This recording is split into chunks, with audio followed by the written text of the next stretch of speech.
Doa dan renungan hari ini, ya Tuhan, ubahlah diriku menjadi serupa denganmu. Panggilan untuk meneladani dan bertekun. Marilah kita siapkan hati kita untuk berdoa. Dalam nama Bapa dan Putera dan Roh Kudus. Amin. Saudara dan saudariku yang terkasih, doa dan renungan kali ini mengajak kita untuk merenungkan status diri kita sebagai warga yang sejati, yaitu warga kerajaan Allah. Maka sebagai warga kerajaan Allah, kita dipanggil untuk hidup sesuai dengan apa yang telah diteladani dan dicontohkan oleh Tuhan dan juga orang-orang kudus. Mari kita mohon rahmat agar kita mampu hidup sesuai dengan identitas kita dan mohon agar Tuhan membimbing kita. Mari kita mengawali doa dan renungan kita ini dengan hening sejenak, mohon ampun atas segala kesalahan dan dosa kita, agar doa kita ini sungguh didengarkan oleh Tuhan. Saya mengaku kepada Allah yang Maha Kuasa dan kepada saudara sekalian bahwa saya telah berdosa dengan pikiran dan perkataan, dengan perbuatan dan kelalaian. Saya berdosa, saya sungguh berdosa. Oleh sebab itu saya mohon kepada Santa Perawan Maria, kepada para malaikat dan orang kudus, dan kepada saudara sekalian, supaya mendoakan saya pada Allah Tuhan kita. Semoga Allah yang Maha Kuasa mengasihani kita, mengampuni dosa kita, dan mengantar kita ke hidup yang kekal. Amin. Marilah berdoa. Allah Bapa yang Maha Kasih, kami datang ke hadirat-Mu dengan hati yang penuh syukur. Engkau telah memanggil kami untuk menjadi warga kerajaan-Mu dan meneladani Kristus dalam hidup kami. Bukalah hati kami agar kami mampu memahami kebenaran sabda-Mu dan hidup setia dalam iman. Bimbinglah kami untuk semakin mengarahkan pandangan kepadamu dan bukan kepada hal-hal duniawi. Kami sampaikan ini dengan pengantaran Putra-Mu Tuhan kami Yesus Kristus, yang hidup bersama Engkau dalam persekutuan dengan Roh Kudus, Allah sepanjang segala masa. Amin. Marilah kita mendengarkan bacaan singkat dari surat Rasul Paulus kepada jemaat di Filipi, bab 3 ayat 17 sampai bab 4 ayat 1. Saudara-saudara, ikutilah teladanku dan perhatikanlah mereka yang hidup sama seperti kami yang menjadi teladanmu. Karena seperti yang telah kerap kali kukatakan kepadamu dan yang kunyatakan pula sekarang sambil menangis, banyak orang yang hidup sebagai seteru salib Kristus. Kesudahan mereka ialah kebinasaan. Tuhan mereka ialah perut mereka. Kemuliaan mereka ialah aib mereka. Pikiran mereka semata-mata tertuju kepada perkara duniawi. Karena kewargaan kita adalah di dalam surga, dan di situ juga kita menantikan Tuhan Yesus Kristus sebagai juru selamat yang akan mengubah tubuh kita yang hina ini sehingga serupa dengan tubuhnya yang mulia, menurut kuasanya yang dapat menaklukkan segala sesuatu kepada dirinya.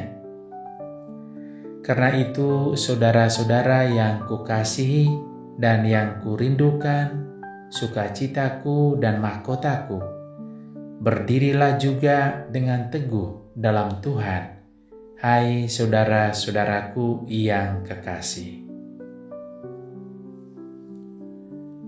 Saudara dan saudariku yang terkasih, Rasul Paulus melalui bacaan yang kita dengar tadi mengajak kita untuk merenungkan bahwa identitas kita yang sesungguhnya adalah warga kerajaan surga. Sebagai warga kerajaan surga, yang kita impikan dan harapkan adalah agar Tuhan dapat membantu kita untuk menjadikan diri kita yang hina ini menjadi mulia sepertinya. Kita semua yang mengikuti doa dan renungan ini setiap hari tentu mempunyai kerinduan yang mendalam untuk menjadi seorang yang suci dan mulia. Itulah yang menjadi tujuan utama kita berdoa, mengikuti kegiatan rohani, bekerja, dan semua yang kita lakukan sepanjang hidup kita di dunia. Nah, untuk menjadi suci dan murni, Rasul Paulus mengajak kita supaya hidup sesuai dengan anjurannya. Pertama, ia mengatakan bahwa kita perlu mengikuti teladannya. Kita tentu paham siapa itu Paulus dan latar belakangnya. Secara singkat, Paulus dulu sangat membenci Yesus dan murid-muridnya. Dalam perjalanan ke Damsyik, ia bertemu dengan Yesus. Pertemuan dengan Yesus mengubah seluruh hidupnya, sehingga ia akhirnya menjadi rasul yang handal menyebarkan dan mewartakan tentang Yesus dan kerajaan Allah sampai kepada kita saat ini. Rasul Paulus meminta kita untuk mengikuti teladannya dan juga banyak orang kudus lainnya yang patut kita contoh dan teladani hidup mereka. Teladan mereka membantu kita untuk menjadi warga kerajaan surga yang sejati dan berani untuk hidup di dunia yang penuh tantangan. Kedua, Rasul Paulus juga meminta kita untuk selalu waspada terhadap godaan dunia dan tetap fokus pada perkara-perkara kekal. Istilah Rasul Paulus adalah seteru salib Kristus. Secara terang-terangan dan agak keras, Rasul Paulus menunjukkan ciri-ciri mereka kepada kita. Ciri-ciri mereka adalah Tuhan mereka ialah perut mereka, kemuliaan mereka ialah aib mereka, pikiran mereka semata-mata tertuju kepada perkara duniawi. Saat ini kita hidup di dunia dan tetap memerlukan hal-hal duniawi untuk kelangsungan hidup kita di dunia. Namun Rasul Paulus mengingatkan kita untuk tidak menjadikan hal-hal duniawi sebagai Tuhan, sehingga kita lupa akan identitas kita sebagai warga kerajaan surga. Contoh konkret yang bisa kita lakukan saat ini adalah membatasi waktu yang hanya dihabiskan untuk mencari hiburan di media sosial. Mari kita menggunakan media sosial yang membantu kita untuk meningkatkan kehidupan rohani kita melalui doa, renungan, kegiatan rohani lainnya yang menjadi bekal bagi kita untuk menjadi pribadi yang suci dan murni dan layak menjadi warga kerajaan surga. Salah satu wadah media sosial adalah channel doa kita ini. Kami senang sekali bahwa makin hari makin banyak yang mengikuti dan bersama-sama berdoa bersama, saling menguatkan dan meneguhkan. Mari kita terus saling meneguhkan dan mendoakan satu sama lain. Ajaklah keluarga, sahabat, kenalan untuk bergabung di channel kita ini sebagai salah satu saluran yang dapat membantu meningkatkan kehidupan rohani kita. Terima kasih saudara dan saudariku untuk semangat dan support satu sama lain melalui channel kita ini. Saudara dan saudariku yang terkasih, anjuran ketiga Rasul Paulus adalah kita perlu selalu mengingat bahwa kita adalah warga kerajaan surga. Hal ini sangat membantu kita untuk memiliki pengharapan yang besar dan membuat kita semangat dalam perjalanan hidup meski kita menghadapi banyak tantangan. Jadikanlah anjuran ini sebagai peringatan atau rambu yang selalu mengingatkan kita untuk mengetahui dan menjalani hidup sesuai dengan identitas kita. Anjuran terakhir dari Rasul Paulus adalah tetaplah berdiri teguh. Hal ini mengajak kita untuk tetap menanamkan akar yang kuat dalam iman kita dan teguh dalam setiap tantangan dan penderitaan yang kita hadapi. Saudara dan saudariku yang terkasih, kalau kita sungguh-sungguh mengikuti anjuran Rasul Paulus, yakinlah kita akan menjadi warga kerajaan surga yang sejati. Kita pasti bisa. Mari saling mendukung, saling mendoakan, saling menguatkan satu sama lain. Mari kita berjalan bersama. Tuhan memberkati kita. Amin. Ya Bapa yang Maha Kasih, kami mohon semoga Engkau sudi mendengarkan doa-doa kami. Ya Bapa yang Maha Murah, kami berterima kasih kepadamu karena melalui Rasul Paulus, Engkau mengingatkan identitas kami sebagai warga kerajaan-Mu. Bantulah kami untuk selalu mencontohi sikap dan teladan yang telah diberikan oleh Putra-Mu dan orang-orang kudus. Semoga dengannya kami dapat menjadi warga kerajaan-Mu yang sejati. Marilah kita mohon, Tuhan, dengarkanlah doa kami. Ya Bapa yang Maha Baik, kami juga memohon, semoga Bapa membantu kami supaya kami selalu waspada terhadap godaan-godaan duniawi yang seringkali menjadi ancaman yang menggoyahkan iman kami, bahkan mungkin yang telah membuat kami jatuh. Bapa, bantulah kami dan ingatkanlah kami selalu dan lembutkanlah hati kami untuk selalu mendengar peringatan dan ajaran-Mu. Marilah kita mohon, Tuhan, dengarkanlah doa kami. Ya Bapa, kuatkanlah kami ketika kami menghadapi tantangan dan penderitaan dalam kehidupan kami. Bila saat ini kami sedang menghadapi persoalan, berilah kami jalan keluar. Bila kami sedang sakit, berilah rahmat kesembuhan.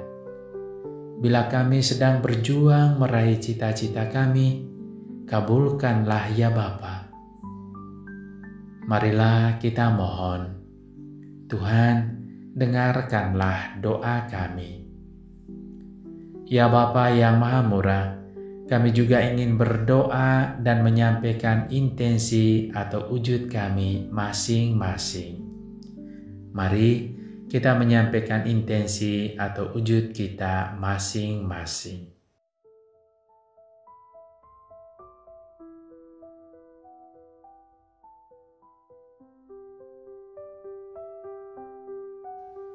Ya Bapa yang Maha Baik, itulah doa-doa dan permohonan yang kami sampaikan dengan ketulusan dan kerendahan hati kami. Sudilah Engkau mengabulkannya demi Kristus Tuhan dan pengantara kami. Amin. Marilah kita menyatukan semua doa dan permohonan kita dengan doa yang diajarkan oleh Tuhan Yesus kepada kita. Bapa kami yang ada di surga, dimuliakanlah nama-Mu, datanglah kerajaan-Mu, jadilah kehendak-Mu di atas bumi seperti di dalam surga. Berilah kami rejeki pada hari ini, dan ampunilah kesalahan kami, seperti kami pun mengampuni yang bersalah kepada kami. Dan janganlah masukkan kami ke dalam pencobaan, tetapi bebaskanlah kami dari yang jahat. Amin. Marilah berdoa. Ya Bapa yang penuh belas kasih, kami bersyukur atas sabda-Mu yang telah kami renungkan. Ajarilah kami untuk hidup semakin setia dalam iman dan semakin dekat dengan Putra-Mu Yesus Kristus. Berikanlah kami keberanian untuk hidup sebagai warga surga, mengutamakan kehendak-Mu di atas segala-galanya. Kami sampaikan ini dengan pengantaran Putra-Mu Tuhan kami Yesus Kristus yang hidup bersama Engkau dalam persekutuan dengan Roh Kudus Allah sepanjang segala masa. Amin. Mari kita juga memohon doa Bunda Maria untuk intensi kita masing-masing. Salam Maria, penuh rahmat, Tuhan sertamu, terpujilah engkau di antara wanita, dan terpujilah buah tubuhmu Yesus. Santa Maria, Bunda Allah, doakanlah kami yang berdosa ini, sekarang dan waktu kami mati. Amin. Kemuliaan kepada Bapa dan Putera dan Roh Kudus, seperti pada permulaan, sekarang, selalu, dan sepanjang segala abad. Amin. Terpujilah nama Yesus, Maria, dan Yusuf, sekarang dan selama-lamanya. Ya Bapa, kami mohon, semoga Engkau menganugerahkan kepada kami, keluarga kami, dan keluarga di seluruh dunia, rahmat menjadi serupa denganmu, dan ketekunan dalam meneladani Putra-Mu dan orang kudus-Mu. Semoga Engkau senantiasa melindungi, membimbing, dan memberkati kami dalam nama Bapa dan Putera dan Roh Kudus. Amin.